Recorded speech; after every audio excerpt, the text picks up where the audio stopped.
Welcome to CCCC Library's segment on searching for sources in psychology. Today we're going to talk about subject-specific databases and developing your search strategy. At the library, we offer various databases for your research needs. One of the most popular search tools is Summon, located right on the home page. It's a general database, perfect for exploring a wide range of topics. However, since you're in a psychology-specific course, you'll want to use our subject-specific databases. To find these, go to the Database tab on our website, and under the subject Psychology, you'll find a variety of databases tailored to your field. Now that you know where to find these databases, let's talk about how to use them effectively. Research can be challenging, especially if you're expecting it to work like a simple Google search. But with the right strategies, it can become a lot more manageable. Remember, research is often a process of trial and error. It's normal to encounter challenges, so don't get discouraged. If you're struggling, reach out to a librarian for guidance. There are 3 important parts of a good search strategy: identifying key concepts, brainstorming search terms, and crafting a search string. Let's talk about identifying key concepts. The first step in creating an effective search is to transform your research question into keywords. Databases don't handle full sentences well, so focusing on main concepts is crucial. Take this example. How do different relationships impact communication among people?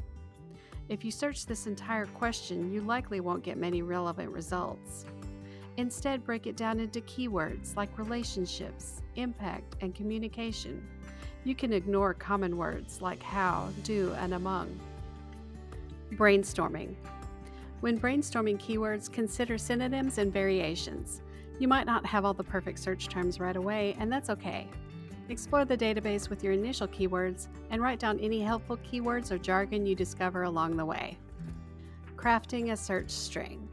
Now let's review Boolean operators. Using these operators helps the database understand how your keywords relate to each other, making your search more precise. These are simple words like and, or, and quotation marks. And narrows your search by combining terms. For example, TV and anxiety. This search will only return results with both terms. Or broadens your search, letting you investigate synonyms such as anxiety or stress. This search will return results that include either anxiety or stress, giving you a wider range of articles. If it helps, remember that or means more. Quotation marks are used to search for an exact phrase like social media and stress. If you don't use quotation marks around multi-word phrases, your search will return results with all of the words appearing in random places in the article. Putting in the quotations returns only search results where the words are used together, making your search more precise. Today you've learned about subject-specific databases and developing your search strategies like finding keywords, brainstorming, and crafting a search string. With these strategies, you're ready to effectively search psychology databases.